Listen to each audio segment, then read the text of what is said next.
हाथ घुमा के वो कहते हैं ना वो चक्र, और फिर वो हाथ घुमा के वो कहते हैं ना वो चक्र। चलेगा। चलाना नहीं है ना। आ गया।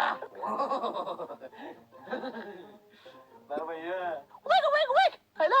मैं तमका बोला, तमका अक्कल नाम का चीज नहीं है। फूल पौधे और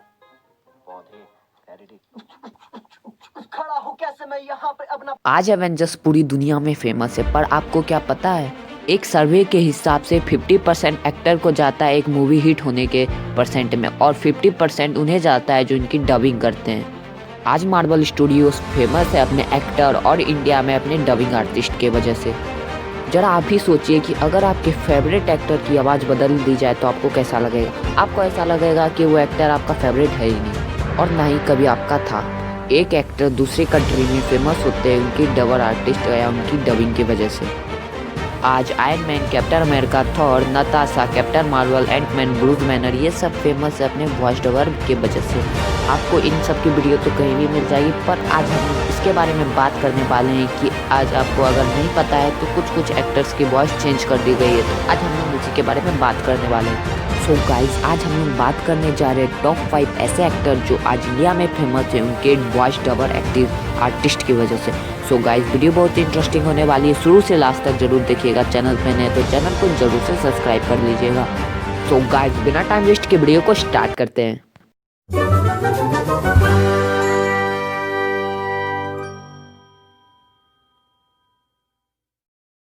नंबर 5 पे आते हैं समय ठक्कर जी। समय ठक्कर जी वॉइस देते हैं थैनोस, हल्क, बैटमैन जैसे इंसानों को, यानी कि सुपर हीरो को। सॉरी, इंसान नहीं है वो सब। और गाइस, ये सब पे अगर ध्यान दे तो इन सभी की आवाज़ भारी है। तो चलिए उनकी वॉइस डबिंग को लाइव देखते हैं। और अब मैं ही हूँ, होनी भी और अनहोनी भी। समय ठक्कर जी की बात करें तो उन्होंने सिर्फ बैटमैन, थैनोस, हल्क जैसे बंदे को या सुपर हीरो को नहीं बल्कि और भी कई आर्टिस्ट को दी है अपनी आवाज़। अगर उन आर्टिस्टों की बात करें तो उनमें आते हैं द रॉक, वैनम और कटप्पा जो बाहुबली में थे। उन्हें भी अपनी आवाज़ से निहारा है समय ठक्कर जी ने। और अगर समय ठक्कर जी की बात करें तो इन्होंने 2007 में रिलीज़ हुई बाल गणेशा फिल्म में भी अपनी आवाज़ दी थी। बाल गणेश में गणेश जी को ही इन्होंने अपनी आवाज़ दी थी। बाल गणेशा रिलीज़ हुई थी 26 अक्टूबर 2007 में। तो आप ये सोच सकते हैं कि समय ठक्कर जी कब से अपनी आवाज़ दूसरे को देते आ रहे हैं।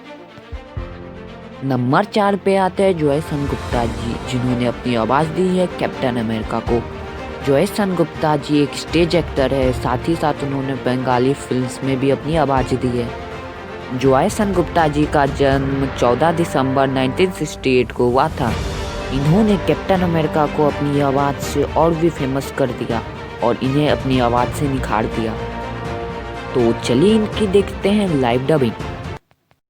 6 मणि, 3 टीम, 1 मौका। एवेंजर्स, टूट पड़ो। पर कैप्टन अमेरिका सिविल वॉर में जॉयसन गुप्ता जी ने अपनी आवाज़ किसी कारणवश नहीं दे पाए, जिसके जगह वरुण धवन ने अपनी आवाज़ दी थी। और उन्होंने इन्हें अपनी जिम्मेदारी समझ के बहुत ही अच्छी तरह से इन्हें अपनी आवाज़ दी और इन्हें लोगों ने काफ़ी पसंद भी किया। कैप्टन अमेरिका रिलीज हुई थी 2006 को 6 मई को।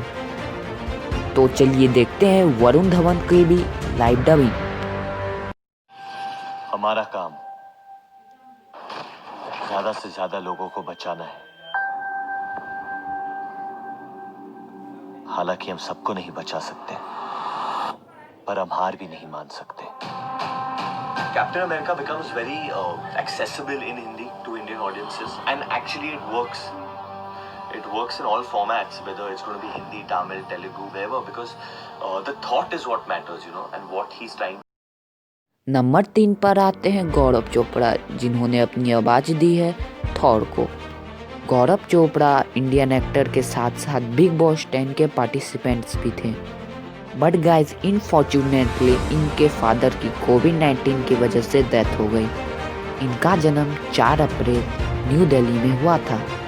बट गाइज, हमारे पास इनफॉर्चुनेटली इनकी कोई भी लाइव डबिंग नहीं है। बट गाइज, कुछ जगहों पर इन्होंने अपनी आवाज़ नहीं दे पाए थे, जिनकी जगह आवाज़ दी थी सिद्धार्थ चतुर्वेदी ने। पर गाइस अब देखना ये है कि थॉर 4 में कौन इन्हें अपनी आवाज़ देगा। नंबर 2 पर आते हैं वैभव ठक्कर जी, जिन्होंने अपनी आवाज़ दी है स्पाइडरमैन को। और ये जब अपनी आवाज़ देते हैं तो ऐसा लगता है कि खुद टॉम हॉलैंड हिंदी में बोल रहे हैं। 2012 में एक एनिमेशन आई थी जिसका नाम था रामायण, और उस रामायण में वैभव ठक्कर जी ने अपनी आवाज़ दी थी श्री राम भगवान को। हाल ही में आई 2019 में छोटा भीम कुंफू धमाका में इन्होंने भी अपनी आवाज़ दी थी। साथ ही साथ 2019 में आई एक फिल्म जिसका नाम था कोटा फैक्ट्री, उसमें भी इन्होंने आवाज़ दी थी। तो चलिए सुनते हैं उनकी लाइव डबिंग। है ना, मैं तुमको बोला तुमको अक्कल वक्कल नाम का चीज नहीं है। फूल पौधे और पौधे एडिटिंग खड़ा हो कैसे मैया। मुझे उम्मीद है कि आप लोगों ने नंबर 1 को गेस कर लिया होगा। और नंबर 1 पर आते हैं राजेश खट्टर जी, जिन्होंने अपनी आवाज़ दी है आयरन मैन को।